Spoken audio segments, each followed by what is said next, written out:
The trees waved back and forth, rain fell from the sky as the thunder roars and the lightning continued flashing. The echoing of barking dogs continue as a woman comes flying right out of the trees with 3 young children.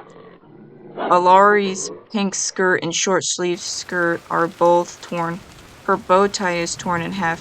Her high heels are caked in mud. She looks as if she was wrestling with a big strong man. Alari, Malachi turns to her. I don't want to leave. Do we have to? Malachi is holding her hand. His beautiful blue cloak is torn and his slippers are partly covered in the mud. His golden chain seems to be the only thing not ruined. He looks up to her, feeling puzzled. The other child beside him is Jackson. He held on to his white skirt and he turns up to look up at Alari with worried eyes. His blue shorts are soaked from the rain. The little girl beside Jackson is Annabelle. Her pink bodysuit and pink skirt are soaked from the rain. She is still wearing her pink flower crown she wore in dance. Her pink slippers has a bit of mud in the bottom. Alari swiftly wraps her arms around all 3 of the children. Her eyes begins to tear as the children's eyes bubbles too. They were all terrified together and they are concerned for Alari, wondering and hoping if she'll be alright. Will this be the last time they've ever talked? Now run, Alari silently whispers to them. Hey, has anyone seen Alari today? This isn't like her to be late to her acting. She's playing as Rudolph the Red-Nosed Reindeer. Vince continues walking back and forth. He wonders where his sister may be. He knew she would never be late. He just hoped she didn't run into trouble along the way. Wasn't she with you last? His sister May asks. He takes out a sword and aims it at a statue. Because if she's in trouble, I swear I'll gladly take down any asshole or bitch who dares to lay a hand on my sister. Without showing any fear, May immediately slashes the statue's head right off. Hey, watch it! You almost slashed my head off! Andrew yells, backing away from May. Whoops, my bad. She lowers her sword and puts it on her back. I guess I should have saved that one for Ares, she said with a giggle. Hey, I'll be right back. I'm going to go look for her, Andrew said, turning away from them. Then, without saying a single word, Andrew instantly rushes outside the door, seeking for his girlfriend, Alari. He ran as if he was in a race against other people. Andrew and Laurie have been dating for a whole year now, and he wasn't going to allow anything bad to happen to her.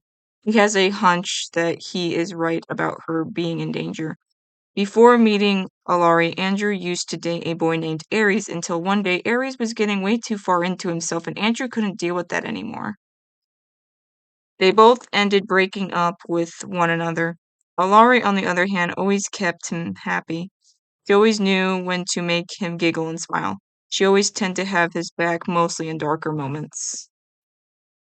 Jackson ran straight into Alari's backyard. He knows he has won and it makes him feel so proud. Ha ha! I did it! I win the cotton candy! He shouts with joy. All right, we get it. You win, Annabelle said. Oh, there you are. I thought you got lost along the way. Jackson teases as he swirls around with pride. Very funny, you little shit, Annabelle teases back.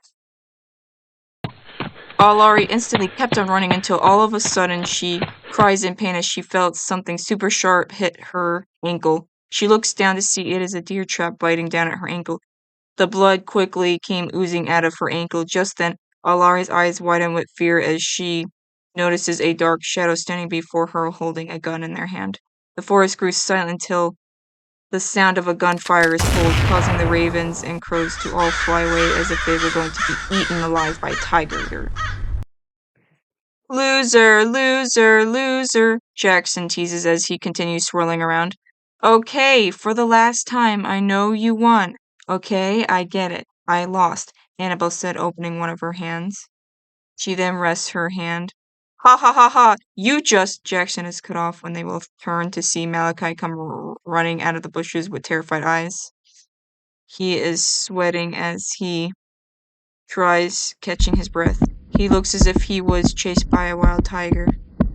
Hey! Annabelle steps forward, lifting a brow. Malachi, where's Alari? She looks at him with puzzled eyes. Just then, everyone gathered around the children. Malachi just slowly looks up at her with heartbroken eyes. The young boy could barely even begin to speak as a whole crowd begins to gather all around them. Speak, Malachi, a man with short black hair and brown eyes yelled. He's wearing a long white lab coat and long black pants. He has black leather shoes. Malachi kneels down on the ground, shaking in fear. His eyes begins to tear, and he looks as if he was still being chased by a wild tiger. Uh, uh, Alari! Alari is dead! The young boy cried, looking down at the ground with depression and terror. In a flash, everyone came rushing over with concern until they all suddenly freeze with horror once they notice Alari's broken, bloody body laying there on the cold grass. She looked horrified, looking towards them as she lays there dead. Her beautiful pink skirt and shirt are torn on the edges. One of her shoes are missing. Her hands lay there with blood covering some of her fingers. There is a hole of blood in the center of her forehead. That must have been where the gunshot went. Annabelle thought to herself. There was blood gushing out of her forehead as Alari's eyes still looked horrified, as if she was seeing Satan.